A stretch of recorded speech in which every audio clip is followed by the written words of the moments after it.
Selamat pagi para netizen dimanapun kita berada, salam inspirasi bagi kita semua. Wow, dalam persidangan 4 menteri kemarin, ini menjadi catatan penting kepada kita. Ini tanda-tanda bahwa sudah mulai menemukan titik temu begitu, bagaimana soal bansos dan sebagainya begitu kan. Apalagi dari beberapa menteri yang sudah menyatakan pernyataan ya bagaimana bansos yang kemudian dilakukan oleh seorang Jokowi. Masyarakat Indonesia sudah paham di situ begitu, dan bahkan ada salah satu menteri yakni Muhajir ya ditegur hakim MK gegara bela Jokowi soal bagi-bagi bansos begitu. Artinya apa? Artinya selama ini yang saya pahami bahwa ketika bagi-bagi bansos dimanapun begitu kan, karena orang itu terpengaruh dengan bagi-bagi bansos atas nama presiden. Dan disitulah ya yang kemudian seolah-olah bantuan semuanya atas nama presiden. Walaupun itu adalah kita tahu bahwa itu adalah uang negara begitu kan, yang dipakai mereka uang rakyat di situ begitu. Bahkan ini si Muhajir ini begitu kan ya sebagai menteri mereka ditegur oleh MK karena selalu menjunjung tinggi Pak Jokowi begitu. Pak Jokowi, Pak Jokowi, Pak Jokowi. Dan mereka pada akhirnya ketika di hadapan MK di Mahkamah Konstitusi mereka tidak berani berkata apa-apa ketika ditegur ya oleh hakim gegara bela Jokowi soal bagi-bagi bansos. Ada yang mengatakan bahwa bansos itu tidak ada pengaruhnya dengan masyarakat. Nah, setelah ada beberapa para ahli yang kemarin menyatakan bahwa bansos itu adalah sebagai bentuk hal yang politis begitu kan, ini kan bertentangan begitu kan. Si Kodari mengatakan bahwa pengaruh dari bansos itu ketika ditanya oleh hakim mereka, dia mengatakan tidak tahu, padahal mereka tukang survei begitu kan. Itulah anehnya di situ. Tetapi mari kita tonton ya video bagaimana Muhajir ditegur oleh Mahkamah Konstitusi seperti ini. Hal yang disampaikan oleh Ketua Majelis Hakim, Bapak Yang Mulia Bapak Soeharto, kami kira saya sudah menjawab semuanya. Kemudian yang kedua untuk anggota Majelis Hakim Yang Mulia Bapak Arief Hidayat mengenai kata penugasan. Kata penugasan ini sesuai dengan Perpres nomor 35 tahun 2020 tuh tentang Kemenko PMK. Jadi kemudian apa makna di balik kata penugasan ini? Tentu saja penugasan yang dimaksud adalah dalam kapasitas saya sebagai pembantu presiden, bukan dalam kapasitas yang lain gitu ya. Kami tidak bisa memberikan per definisi secara tepat gitu. Tetapi sebagai contoh saja, di samping kami ini melaksanakan tupoksi yang sudah ada di dalam Perpres, kami juga melaksanakan tugas-tugas di luar tupoksi kami. Biasanya tugas-tugas itu adalah yang berkaitan dengan tugas yang sifatnya lintas sektoral, sehingga tidak per definisi tidak bisa dipastikan itu tugasnya siapa. Kalau kami boleh mengambil contoh yang mulia, misalnya sekarang ini untuk penanganan mudik. Penanganan mudik itu tidak bisa definisikan urusannya siapa. Gitu. Dengan kondisi seperti itu, Presiden bisa saja menunjuk salah satu Menko untuk ditugasi untuk melakukan koordinasi. Karena itu yang kami koordinasikan yang mulia, sebagian besar malah justru bukan menteri yang berada di dalam koordinasi kami menurut Perpres nomor 35 tadi. Misalnya Menteri Kapolri misalnya. Kemudian ada Menteri Perhubungan, Menteri PUPR, Menteri Perdagangan. Yang menteri yang berada di dalam koordinasi saya cuma satu saja, yaitu Menteri Agama. Nah, ini kami mendapatkan surat penugasan. Kemudian ada juga tugas yang sifatnya simpel. Misalnya kami mendapatkan tugas dengan surat tugas untuk mewakili beliau, untuk menghadiri upacara atau acara tertentu. Di situ saya sebagai wakil dari mewakili beliau untuk menyampaikan pokok-pokok pikiran. Biasanya itu ada dari kepresidenan yang saya tinggal membaca, tapi kadang-kadang juga diberi wewenang penuh untuk kami menyampaikan sesuai dengan apa yang sudah ada pada kami. Demikian yang mulia yang bisa kami jelaskan. Mohon izin Pak Ketua. Mohon maaf Prof. Iya. Cair. Saya mendalami berikutnya sedikit. Nah, ini sesama guru besar di rangka mendahului hanya saya. Silakan yang mulia. Iya. Saya tanya begini, pernahkah ada tugas-tugas yang agak aneh-aneh gitu? Saya mohon maaf kurang tahu apa yang dimaksud aneh. Aneh itu di luar tupoksi. Setahu saya tidak ada. Tidak ada ya? Tidak ada. Terima kasih. Iya.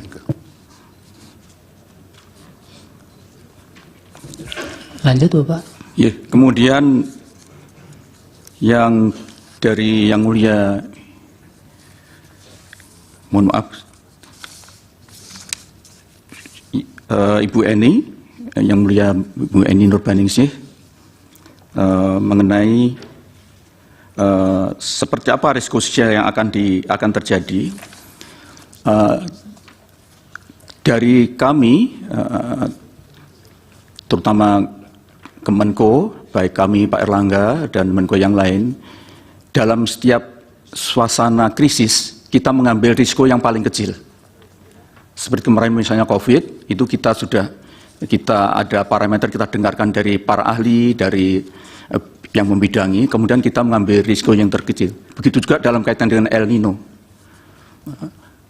Rawan pangan El Nino ini kita tidak mau mengambil risiko, karena itu kita melakukan treatment dengan tingkat yang paling maksimal.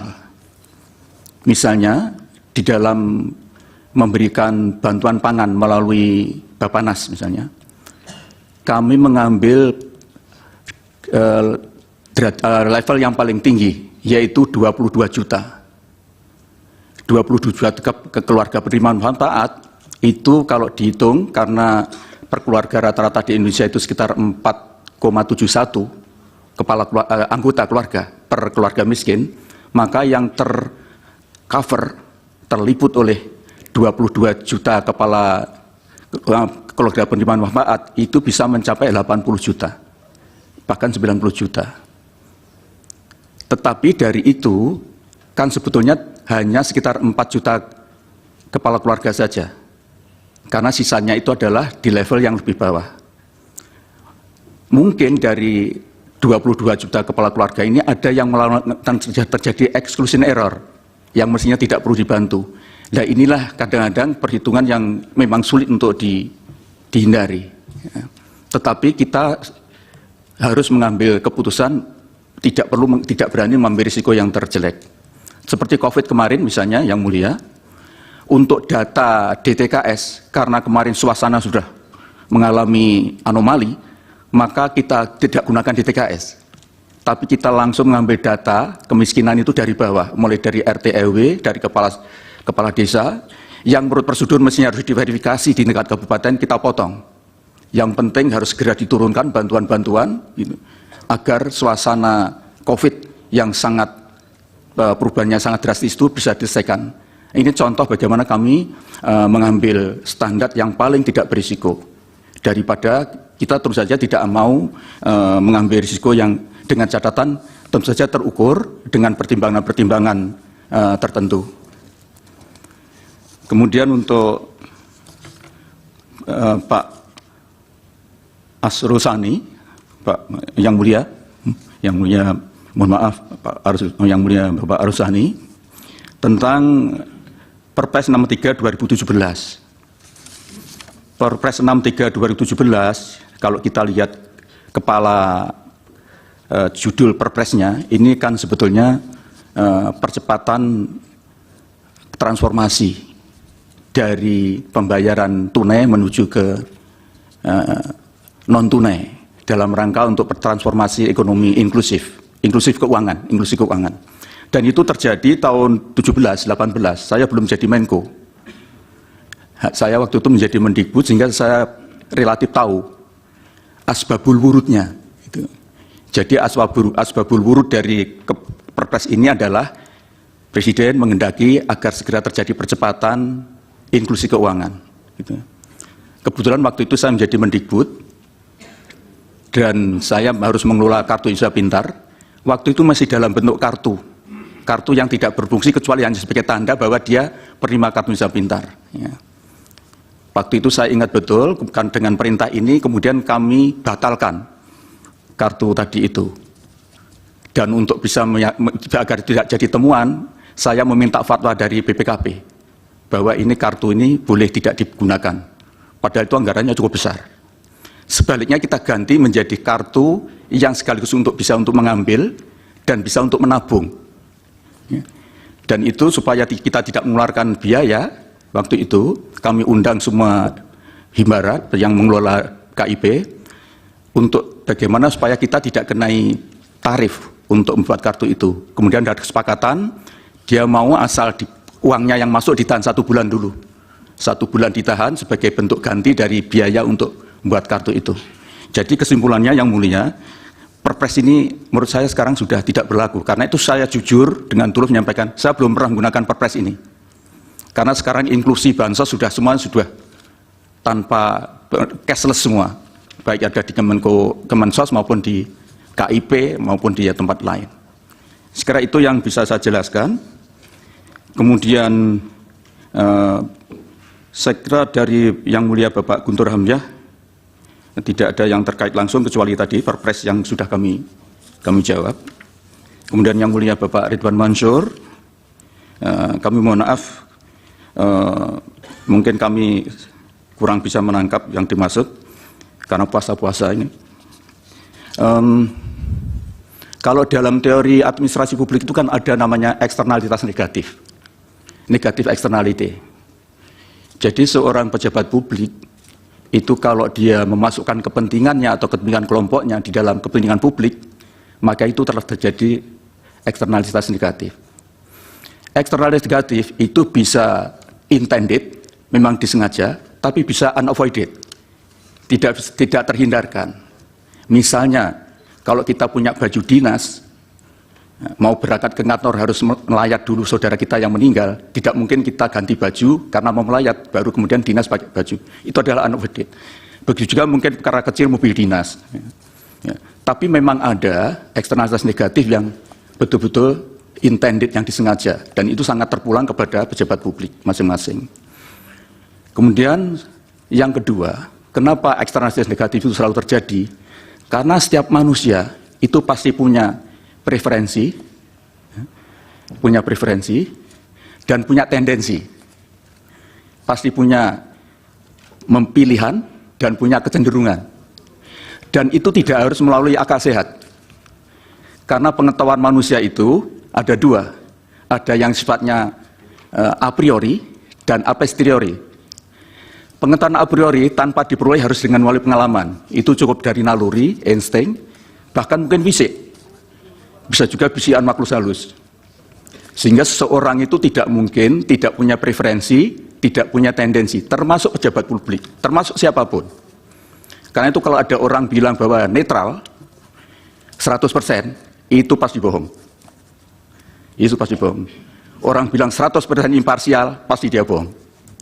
Karena pada dasarnya manusia itu ditakdirkan Tuhan memiliki preferensi dan tendensi. Tidak harus diperoleh secara akal sehat, pertimbangan rasional, tapi yang irasional pun bisa digunakan.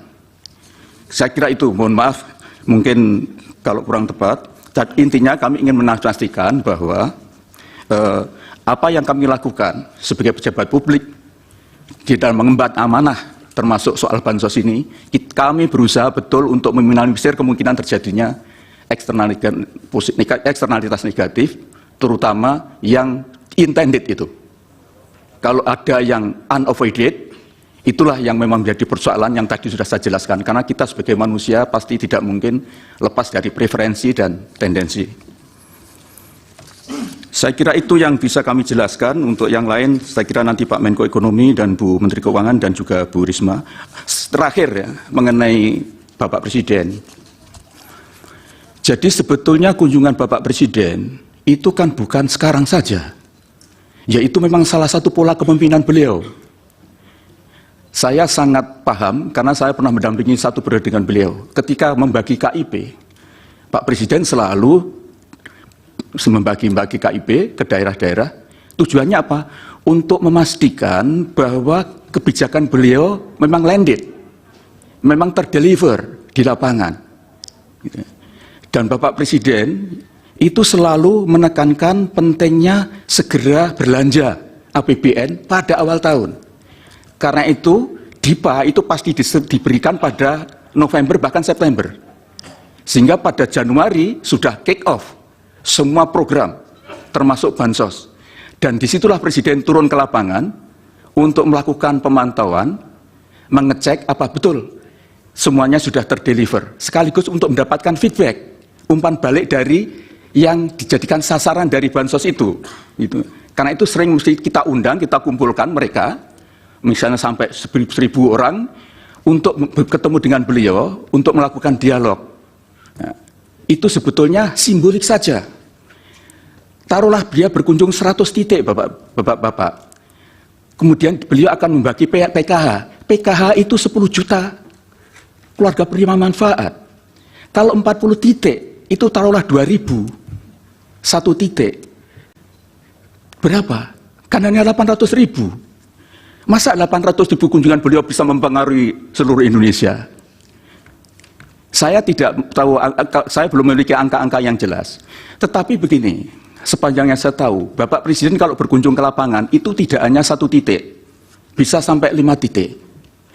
Dan sekarang ini adalah tahun akhir kepemimpinan beliau. Beliau pasti ingin memastikan bahwa proyek-proyek strategis sekarang ini sudah tuntas. Beliau betul-betul wanti-wanti tidak boleh meninggalkan proyek mangkrak. Karena sekarang ini kalau beliau berkunjung, pasti meresmikan program-program strategisnya bersamaan dengan kemudian mengecek keadaan bansos, mengecek yang lain. Jadi biasanya lebih dari 5 titik. Menurut saya, kalau ada daerah kok sering dikunjungi oleh Presiden, kemungkinan besar di situ banyak proyek malahan. Proyek dari strategi nasional yang diberikan kepada daerah itu.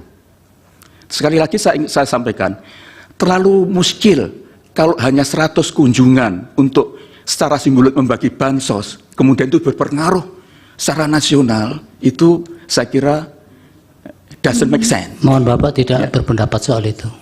Mohon maaf. Iya. Ya. Saya kira itu yang bisa saya sampaikan. Terima kasih Yang Mulia. Mohon maaf kalau kurang berkenan. Baik, sebentar, Prof. Saya sedikit juga. Oh iya. Iya, Pak Muhadjir, terakhir yang saya sampaikan tadi berkaitan dengan 22 juta yang lebih KPM yang adanya surat dari Kepala Badan Pangan Nasional kepada Direktur Bulog itu. Ini tadi kan pertanyaan saya adalah siapa ini yang mengeksekusi, Pak, sampai ke tingkat penerima ini. Kemudian yang kedua, ini kan apakah betul ini sebenarnya pengejawantahan dari El Nino tadi, yang konon kalau ada pihak yang mengatakan bahwa sebenarnya November itu sudah selesai, tapi tadi Bu Menteri kan mengatakan bahwa ini dari BRIN dan dari BMKG mengatakan bahwa ini masih perlu ada mitigasi perpanjangan. Nah, apakah itu aktualisasinya? Kalau iya, kemudian siapa sih sebenarnya yang Bapak yang mengeksekusi itu di tingkat bawah? Atau kenapa sebentar? Kenapa tidak itu kemudian di-deliver ke Kementerian Sosial? Terima kasih. Terima kasih Yang Mulia. Kami akan menjawab mungkin nanti untuk lebih detail bisa Pak Menko Ekonomi dan Ibu Menteri Keuangan dan Bu Risma. Benar Yang Mulia, jadi 22 juta 4.000 itu adalah bantuan cadangan pangan yang sekarang didistribusikan. Dan itu adalah di bawah Bappenas. Datanya menggunakan data P3KE yang ada pada kami, ya, yang tadi sudah saya jelaskan, itu adalah hasil data triangulasi, ya, yang sudah saya jelaskan tadi dari berbagai sumber existing data, kemudian kita lakukan penyampaian dan pengintegrasian dan penyandaan dana. Kemudian tentu saja di lapangan yang menjadi pensuplainya adalah Bulog. Jadi penyedia komoditasnya Bulog, kemudian yang menyalurkan adalah Bappenas. Tentu saja Bappenas menggandeng transporter yang untuk bisa mengantar beras itu ke sasaran. Demikian Yang Mulia. Baik, langsung Bapak Nas ya Pak yang di lapangan ya. Yang Mulia Prof. Arif. Baik, terima kasih Ketua. Sedikit saja ini Pak Menko PMK, Pak Menko Equin, Bu Menteri Keuangan dan Bu Mensos. Ini penting supaya bagi kita penting juga ini. Bapak dan Ibu hadir ke sini itu atas perintah Presiden untuk menghadiri dengan penugasan atau dengan izin. Mohon bisa direspon. Dengan izin, dengan penugasan atau dengan sepengetahuan Presiden. Terbuka saja, ini di sidang yang terbuka untuk umum, nggak ada masalah. Silakan Pak Menko. Pertama kami hadir di sini karena undangan dari Yang Mulia, Oke. dari Mahkamah Konstitusi. Oke. Dan terhadap undangan tersebut Bapak Presiden mengetahui. Oke. Memang Dan tembusannya sepengetahuan Bapak kita Presiden. tembusannya memang ke Pak Presiden. Ya, jadi itu Suratnya. sepengetahuan Pengetahuan ya. Bapak Presiden karena undangan dari Yang Mulia Mahkamah Konstitusi. Konstitusi. Oke. Pak PMK juga begitu sama ya. Ya aman sama kan Pak. Sama Yang Mulia. Ya. Bu Menteri Keuangan sama ya. Bu Mensos mengenai substansi yang harus disampaikan di sini itu sepengetahuan Presiden atau tidak? Arahan Bapak Presiden untuk menyampaikan semua sesuai Apa dengan adanya. tugas dan fungsi Apa adanya masing-masing gitu ya. kementerian seluas-luasnya. Oke, terima kasih Pak. Saya kembalikan Pak Ketua. Baik, silakan Prof. Saldi. Ya, terima kasih. Ini sebagai catatan saja ya untuk kita semua termasuk terutama untuk Pak Menteri dan Bu Menteri. Jadi yang kami tanyakan tadi itu semuanya bersangkut dengan dalil yang ada dalam permohonan. Jadi nanti itu akan membantu kami mahkamah untuk mengambil posisi mahkamah di mana. Nanti susunan struktur jawabannya kira-kira begini. Ini dalil pemohon, itu kemudian dijawab oleh termohon, kita akan jelaskan apa jawaban termohon.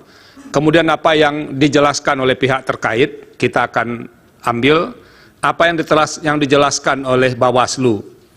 Karena ada pemberi keterangan, maka nanti apa yang dijawab oleh pemberi keterangan akan kita sampaikan di dalam di dalam putusan itu, baru kemudian apa posisi mahkamah terhadap semua itu. Makanya kami mengundang Bapak-bapak dan Ibu-ibu supaya kami memiliki pemahaman yang komprehensif tentang apa yang didalilkan oleh para pemohon ini. Nah itu, jadi itu pentingnya. Jadi kalau tadi ada yang menyebut fakta ini, itu semuanya ada dalam permohonan. Jadi kepentingannya untuk membantu kami mahkamah untuk menjawab permohonan itu, untuk memutuskan permohonan ini. Jadi kalau misalnya ada yang menanya Presiden ke sana, karena begitu yang didalilkan oleh para pemohon, sehingga perlu ada kejelasan bagaimana menteri-menteri menjelaskan soal yang terkait dengan itu. Itu saja Pak Ketua, terima kasih. Baik, dari Pak Muhadjir cukup? Tadi ada yang belum kami sampaikan Yang Mulia, soal bantuan yang diberikan.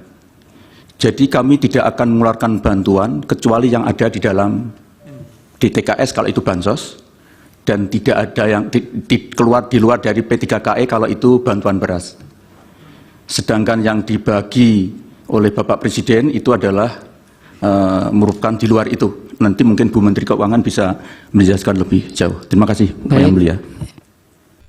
Itulah tadi ya dari pernyataan dari Menteri Jokowi Muhadjir Effendi yang kemudian menjunjung tinggi atau membela Jokowi begitu kan soal bagi-bagi bansos.